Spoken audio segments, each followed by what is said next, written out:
Mazmur 34 ayat 5, demikian firman Tuhan.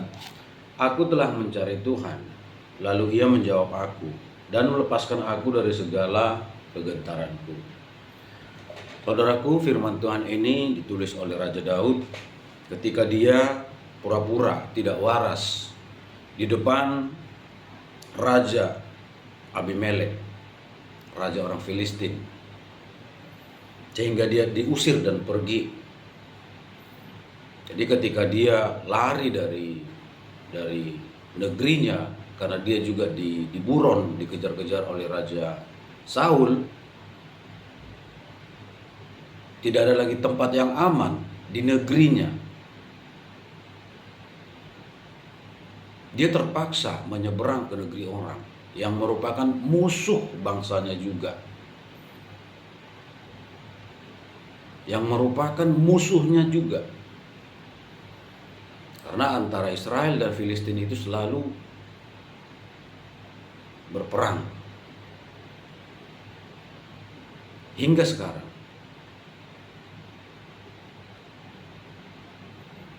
Jadi Daud itu tidak ada tempat yang aman bagi dia.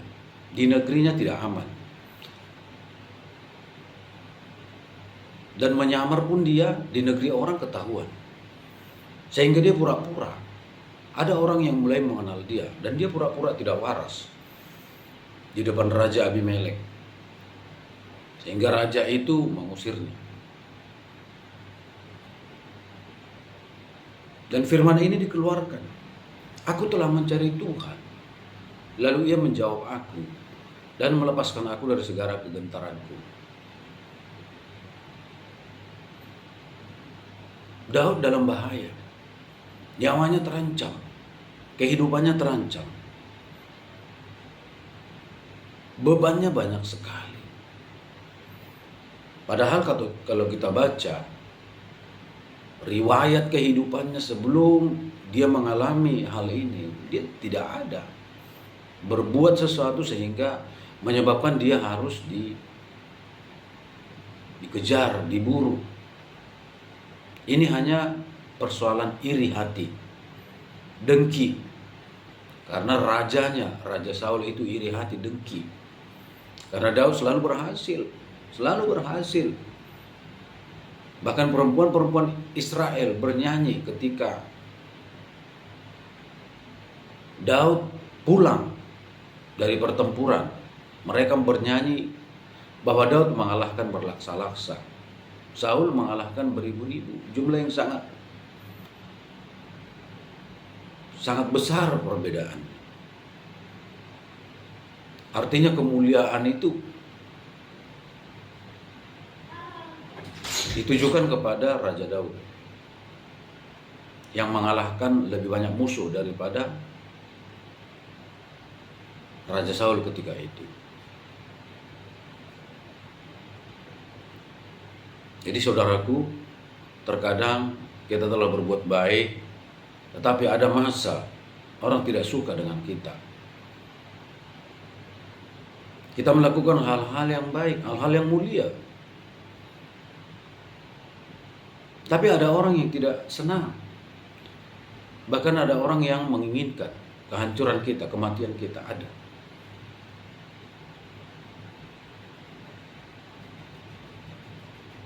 Pertanyaannya, kenapa Tuhan izinkan ini? Iya.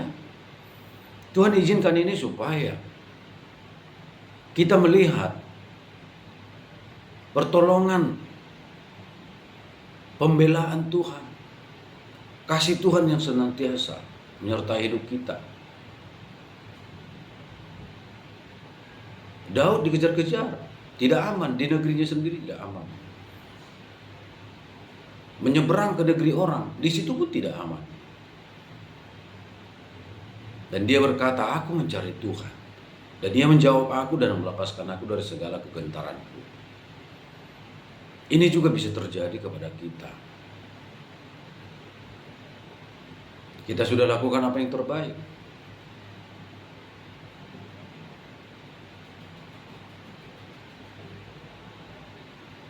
Tetapi ada orang yang tidak suka. Ada orang yang membenci kita. membuat hidup kita terancam, membuat hidup kita dalam bahaya. Tetapi ketika kita datang kepada Tuhan, firman Tuhan berkata, Engkau menjawab aku, Engkau melepaskan aku dari segala kegentaranku.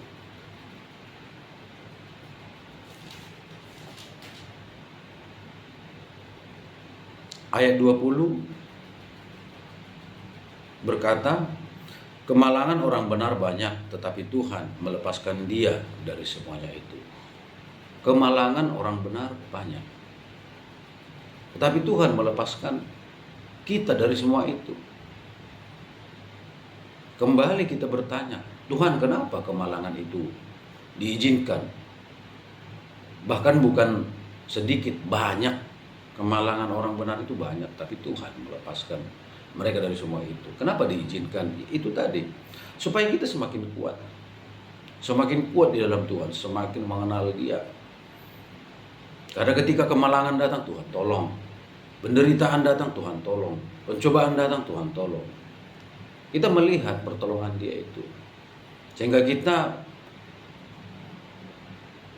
semakin mengenal Dia, semakin mengasihi Dia. Iman kita semakin bertumbuh. Lewat permasalahan kita dibentuk. Karena memang tanpa Tuhan kita tidak bisa, kita hancur tanpa Tuhan. Jadi biarlah persoalan, permasalahan banyak, tetapi Tuhan yang menolong kita. Ada Tuhan yang menyertai kita. Tidak mengapa. Kemalangan orang benar banyak, tidak mengapa. Tapi Tuhan melepaskan kita dari semua itu. Kalau Tuhan izinkan penderitaan, sakit penyakit, kesulitan hidup,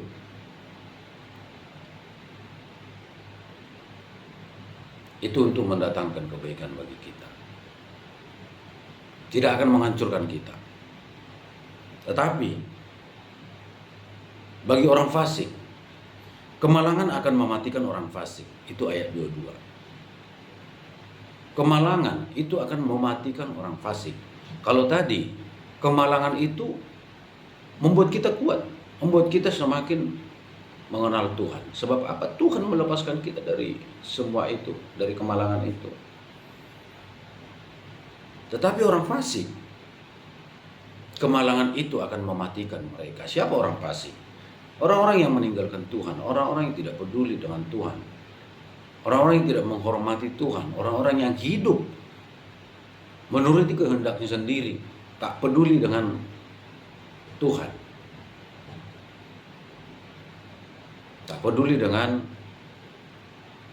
firman Tuhan. Itu orang-orang fasik. Dia tahu firman Tuhan, dia tahu. Tetapi dia memilih tidak mau tahu.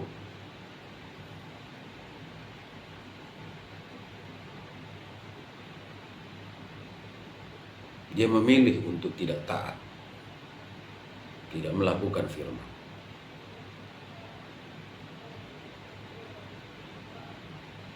Kemalangan itu boleh datang, penderitaan itu boleh datang, kegentaran itu boleh datang. Tetapi Allah kita lebih besar dari kemalangan itu. Allah kita lebih besar dari penderitaan, dari kesesakan, dari sakit penyakit. Dia adalah Allah dari segala sesuatu. Yesus Kristus, Tuhan dan Raja kita, Allah kita yang perkasa. Dia penolong kita, pembela kita, juru selamat kita. Tetap percaya kepada Tuhan, tetap berharap kepada Tuhan. Datang kepadanya, cari Dia dengan sungguh-sungguh. Dia akan menjawab kita dan melepaskan kita dari segala kegentaran itu. Percaya firman Tuhan, Dia turut bekerja dalam segala sesuatu yang kita hadapi, dalam segala hal, segala permasalahan yang kita hadapi, untuk mendatangkan kebaikan bagi kita, yaitu kita yang percaya dan mengasihinya, yang terpanggil datang kepada Dia dan mengasihi Dia. Haleluya. Tuhan Yesus memberkati. Haleluya. Lalu